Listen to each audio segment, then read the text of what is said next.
There's a lot of discussion about coal versus renewables. It doesn't go away. I think if we talked about the major issue of the last decade, it must be this one.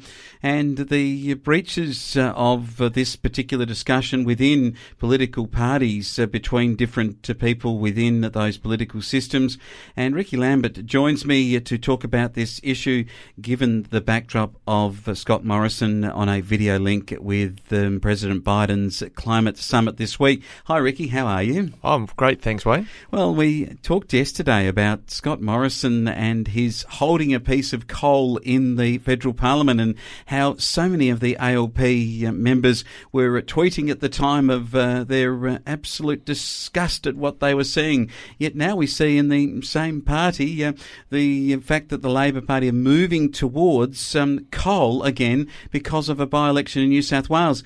This paradox in the political parties, I guess, between the Abbotts and the Turnbulls on one side of the coalition, the Albaneses and the Joel Fitzgibbons on the other side of the Labor movement, is really splitting political parties and causing so much angst within the public as we try to understand what do they stand for. Yeah, voters get quite angry because politicians become detached from representing their local communities. Voters want their local member to represent their local community, and if their local industry is one that is falling out of favour in politics, then suddenly they're thrown under a bus. And that's why they vote for independents or other parties, because they hate this hypocrisy where you see your PMs strutting the stage internationally looking green, but then in a seat like the Upper Hunter, then they're looking black because they want to be covered in coal and be down rolling the sleeves up with the coal miners. Yeah, it's interesting because with a preface to the summit, Scott Morrison, which we have to see, he is a master of marketing Morrison, as they say, doesn't give any indication of where he's going to be before he is there, and then suddenly a stage managed appearance at the Clare Garden Show, where he was expounding the virtues of wind turbines. And at the same time, I don't know if you're aware, but up the main North Road, as Mr Morrison, our Prime Minister, was engaged with the lovely floral folk in Clare, we see that the biggest wind turbine blades that we've ever seen in this country were being shipped on 3 trailer semi-loads. So these are massive blades along 3 semi-trailer loads up the main North Road. Biggest turbines that will ever be installed in Australia at Burra in our mid-north region. You've got this paradox where Morrison is out and about expanding the virtues of wind farms, yet in his own party we've got the Barnaby Joyces and others in the coalition saying that we need to go to nuclear power. Yeah, the PM was confronted by a bloke who flipped him the bird at the front of the Floral Festival, and I think he was caught out trying to capture flower power, if you like, at the Floral Festival. The renewable movement is dogmatic, religious and fervent about renewables or bust.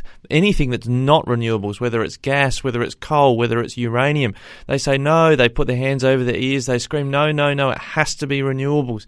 And now the new shiny thing is hydrogen, and that's what the major parties in South Australian state politics are falling over themselves about, is to say hydrogen is the new big deal.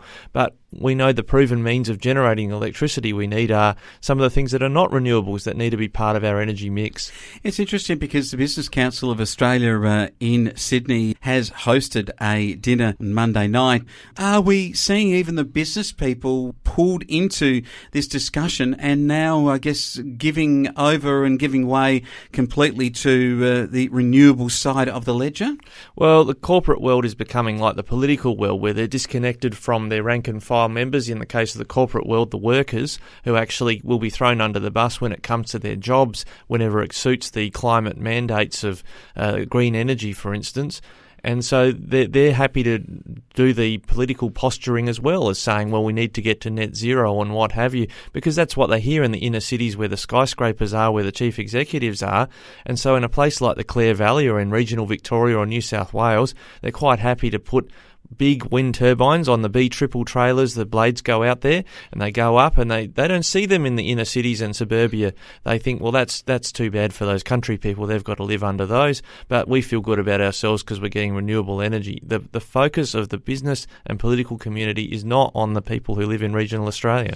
No, they're the ones that are copying more and more infrastructure on those beautiful clean hills that now have got these massive big things that need maintenance and that continually have have to be in the right direction to turn around in a circle, so they're not always operational. But what about the Morrison government talking at this climate summit, and are they likely to up their Paris commitment? And at the moment, they're reducing emissions by 26% to 28% over the 2005 levels, up to 2030. So Mr Morrison said that late last night that we're well on target to exceed our commitments. So will they do so at this meeting with President Biden, to maybe with the photos that Scott Morrison can show that he was standing in front of the floral exhibits at the garden show, that he's gone very green? I mean, will Mr Morrison be upping our commitments above Paris? Well, I think, as you said, with Mr Morrison's background in marketing, this has all been very carefully stage managed, I think, to make sure there's no embarrassment for the government. Maybe they've been deleting tweets and references to Mr Morrison holding coal as well,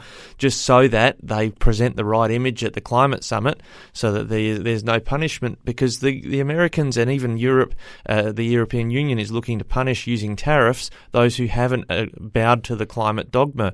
But another point about the country areas and the wind turbines that are foisted upon them, it's not just the turbines. They're also having to reverse the infrastructure and create more transmission grids, more lines through more rural properties, because there's more generation happening in these regional areas that the grid was never designed to cope with. So there's more than just turbines being foisted on regional communities, there's more transmission lines as well. And it's interesting because we have the Leader of the Opposition, Mr Albanese, who he and his party are extolling the virtues of coal when it comes to mines in the Hunter Valley right now. And, of course, Joel Fitzgibbons must be shaking his head as he lost his position against Anthony Albanese within the Labor movement. Interesting to talk about it with you, Rikki. We will get to that topic and expand on it further in the future.